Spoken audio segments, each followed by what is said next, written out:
Hello everyone, I'm Michelle, Head of BaseFit Exercise Physiology, and I'm going to be running through what I need you to do during your postural assessment. So then I can isolate any imbalances or issues that can arise in the future, and this will help prevent any injuries. Okay, the first position I need you to stand in is stand normally with no shoes or socks on and wear as tight as possible clothing so that I can see if you have any rounded shoulders or if there's arching of the lower back. This will also help me isolate any imbalances that are visible. Then I want you to take 4 photos, frontal, then from the side, one from the back, and from the other side. Or you could do a 360-degree video of yourself. First, I want you to do a dynamic squat. So here you'll be going down into a squat position, holding your hands up and hold for as long as possible. Then I want you to take the same image from the side,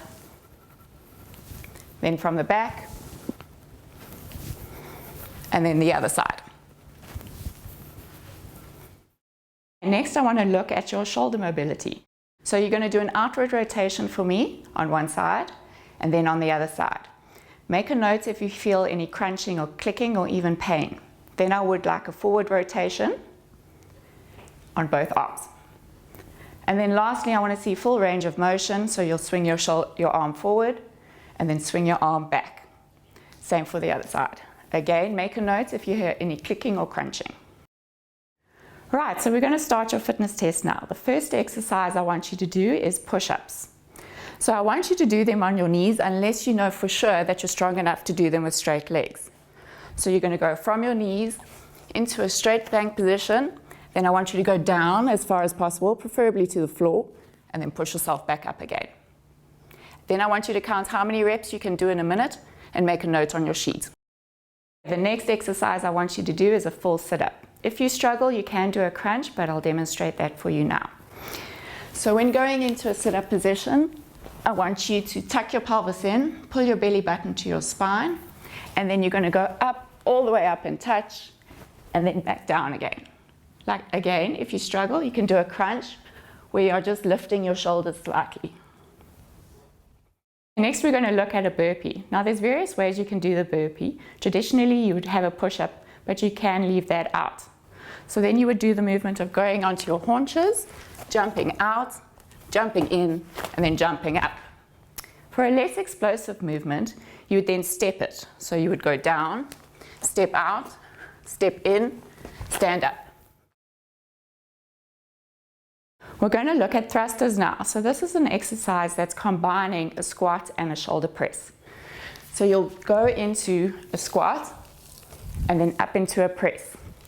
Make it a fluid movement, and remember to note how many you do in a minute. Okay, we're going to move on to a plank hold, or a bridge as it's also known. So here I want you to go down onto your elbows, legs behind you, but no bum in the air and no dipping of the hips. I want you to hold this position and note how long you can hold it for and make a note on your sheet. Next, we're going to look at squat hold. So here you're going to go into a squat position with your thighs 90 degrees to the floor if possible. And you want to just move back slightly, that you're resting on your heels and your toes are up. And this will keep you in the correct position. If you're struggling, then make a note on your sheet. So here's the position again, going down and hold. We're going to look at reverse crunch. So now this is where you lie down and you're going to be lifting your legs towards your chest so that you're working your lower pelvic muscles. So again, I want you to focus on pulling the belly button to your spine, tightening up those pelvic muscles, and then bring your legs up towards your chest. You'll count how many reps you can do in a minute. Now let's look at heel to toe. So this is an explosive movement, and you can use a step or even a chair, whatever you have around you. So what you do is you start with one toe on, and then you hop across onto the other foot. And then you start picking up your pace and count how many taps you can do in a minute. This is a side view.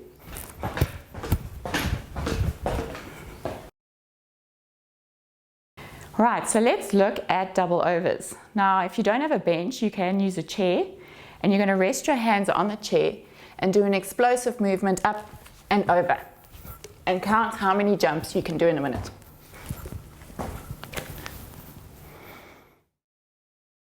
Okay, tricep dips. Now, if you're suffering from any shoulder injury or elbow injury or previous injury, please just make a note. And if you feel any pain while you do this, then stop. So you're going to go step forward, keep your thighs parallel to the ground, then grip down as low as you can and push yourself back up again. You want to try to keep your elbows as close together as possible. Step overs. Now you can use a chair or a step or a bench, whatever you have access to, but then make a note so that you test the same way next time and use the same equipment. So you're going to start with one foot on the step up and across, up and across. If your apparatus isn't stable enough, you can then do a forward step up, and then down, and alternate your leading leg. And that's your postural assessment and fitness test done. Well done. If you're experiencing any pain in any of your joints, please make a note so I'm aware of it and I can help you when I'm working with you. Looking forward to getting your results and working with you on your wellness journey.